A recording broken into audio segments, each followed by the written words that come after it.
This is TechStrong TV. Hi, this is Shira Rubinoff. I'm here with Aviv from Pentera. Aviv, it's such a pleasure to be with you here today. Can you please share with our audience who you are and what you do with Pentera? Hi, Shira. Thank you for having me. Pleasure. My name is Aviv Cohen. I head marketing in Pentera. Pentera, for those who don't know, is a security validation software company.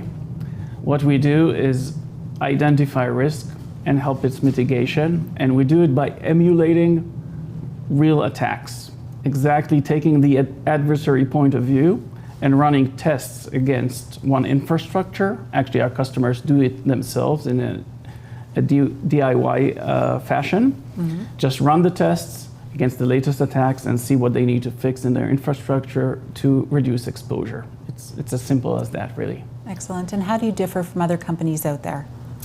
So the big banner we carry is automated security validation, which means as opposed to if we go back at the day, pen testing is a manual operation and security audits are also manual. We do it completely automated. Right. It's just amazing. Some people compare it like to a house iRobot Roomba.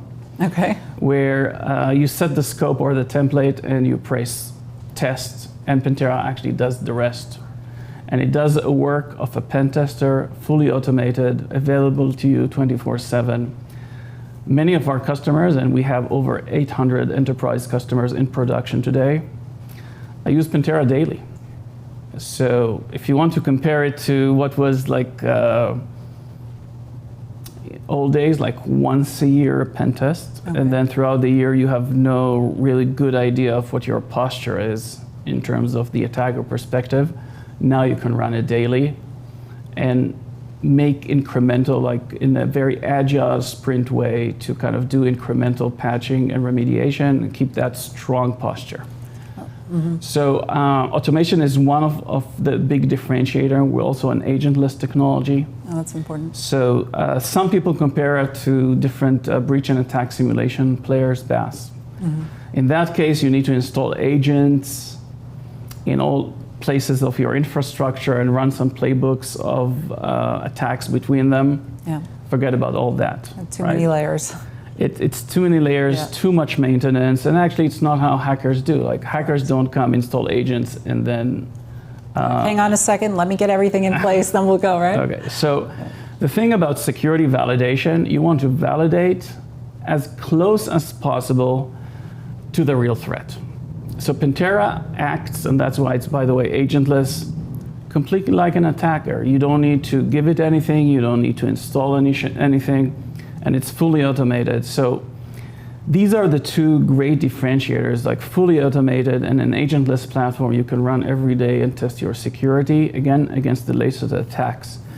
Perhaps it's worth mentioning a couple more differentiators. One is our substantial research team. Mm-hmm. So what we do when threats come about, and sometimes we're ahead of the curve, we re-engineer a safe replica of that, let's say malware, okay. And insert it constantly into the updates of the platform. So the test you ran yesterday is not the test you're going to run today. As threats evolve, you want your automated security validation to also keep updated. And we assure that because we have this substantial research team. Well, that's very important, and you're certainly taking a strong stance and the proactive stance of cybersecurity proactivity. You know, in the past it was really being reactive. How do we deal with it once it happens? And you're really mitigating threats and teaching and training as well, which is really important. And I'd actually like to segue to something incredible that you guys produced, and kudos to you. Your book, Castle Defenders. And this is a children's book that you wrote, and it talks about teaching children about being cyber secure. Can you talk to our audience a little bit about this and the importance behind teaching young children about being cyber secure, what that means, and what was the brainchild behind this book as well? So thank you for saying that. So as Pentera continues to grow and we're a cyber unicorn, we feel obligated to contribute to the community. And this is one of our ways to contribute. The first thing we thought about is really, it came out of a place of respect to this community, to the defender community. The cyber community defenders actually defend our way of life. So think about a single day that all of cyber defenses would be down. Instantly, you won't have electricity, food, energy, transportation, healthcare, communication. And to substantiate that, just think about all the attacks that happened, let's say in the past 10 years, happening just in one day. So it would be complete havoc. Now, these people put a lot of effort, and I would say also sacrifice, working day and night to defend our way of life. And I think the way that they're perceived are not like, say, equivalent other essential workers, like police officers, firefighters. They're treated in one way, and cybersecurity people are much less understood and therefore much less appreciated. I think one of the things that's most important got us to write this book is from a place of respect and appreciation. So, and it starts with the family. Yeah. So if a few of the children, we ask many of our customers, do your children know what you're doing? They say, no, they don't know. They just know I go out to work and I come back late. That's all they know. Okay, so the book would change that to be much more understood. Then the next thing is about the young generation. The young generation is online and needs to understand the risk of fraud, all the risks that are online, and understand, let's call it cyber literacy, is something we should encourage, sure, both for their well-being as well as for them to possibly join the defender ranks later on. Sure. So when you see like a hero image when you're young, when you grow up, you want to follow suit, perhaps. Of course. Your parents. So understanding the parents, understanding cybersecurity. Now, the process of writing this book actually took us quite a few months. We had children's psychiatrists advise us to make sure everything is proper, to take all these complicated concepts of internet, cyber, prevention, detection, response, zero trust, and put them in a book about defending a castle, which is the essence of the book. And we actually gave it as a beta test to a few children. We got like great reviews, and now we're rolling the book out to more and more people, which are sending us like a lot of raving pictures of the kids reading. Kids actually saying like, Dad or Mom, can you read it to me again? That's the greatest compliment. So it's very well received, and I think it came in just to that niche where there was nothing for the ages of 5 to 12 to explain what cybersecurity is in terms children can understand. So that's a great start. Well, I think that's very important. And this day and age, kids are growing up with the internet, with devices, with connectivity, with communication, and to teach them from a young age what it means to be cyber secure and what it means to be a defender, as you put it, really also not just keeps them secure, but think about a larger type of system or organization.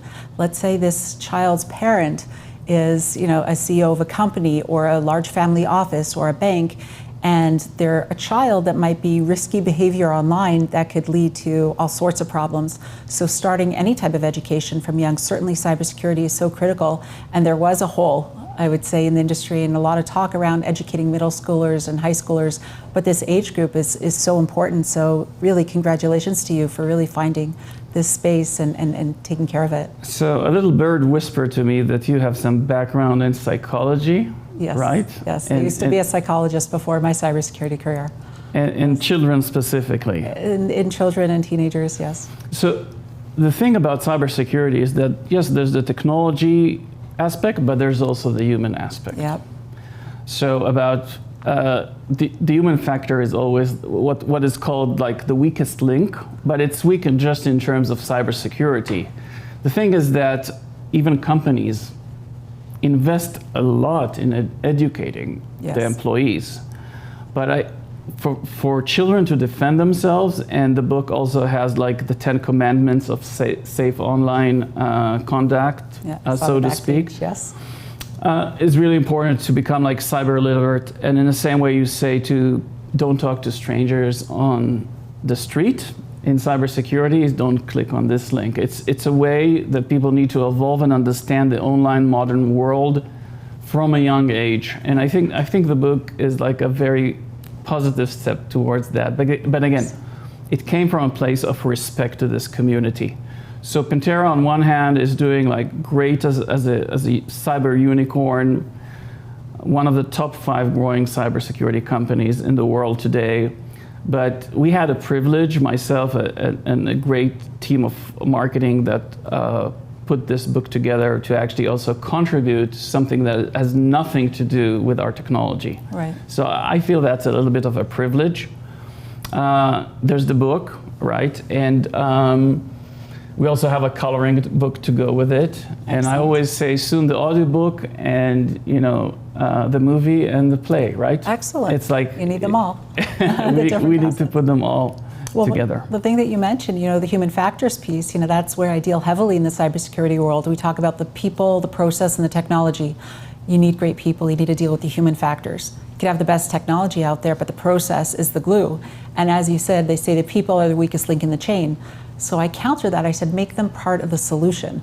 And you're doing this from a young age. You're literally taking that human factors piece of saying the human's the weakest link.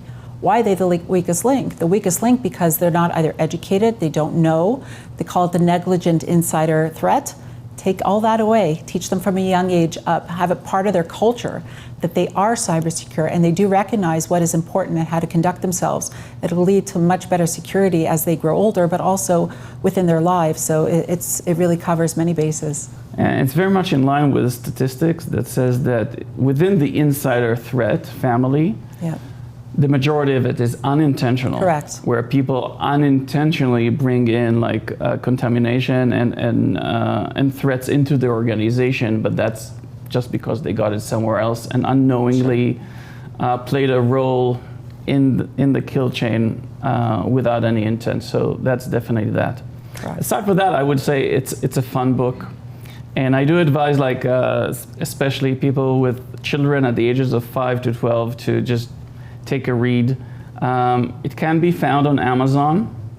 So just Castle Defenders on Amazon is a good start, and it's already a bestseller, so it will pop up on the top of the search. No worries. Well, that's wonderful. And I know that Pentera is here at Blackhat. And could you share with our audience, we're live streaming at Blackhat, where you are, on the booth floor, what your number of the booth is, that people come visit you and see a demo and talk to some folks there, as well as any other happenings you have going on at Blackhat? So definitely.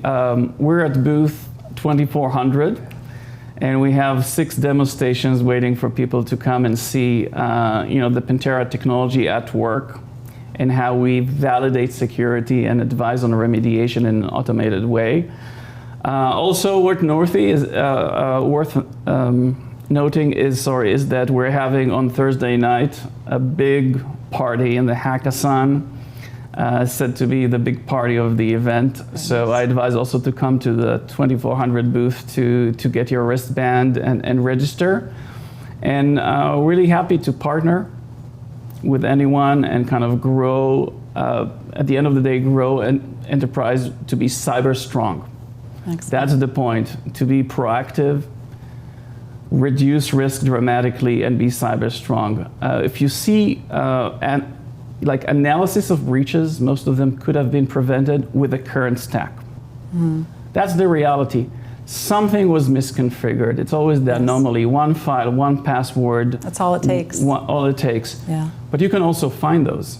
If you have security validation software that covers your entire attack surface on a continuous, regular basis, and does so with a click of a button. That's the value, and anyone who wants to kind of listen or hear more, really happy to receive people in our booth. Well, excellent. It certainly sounds like something that people should take a look at, and I encourage the audience to stop by the booth.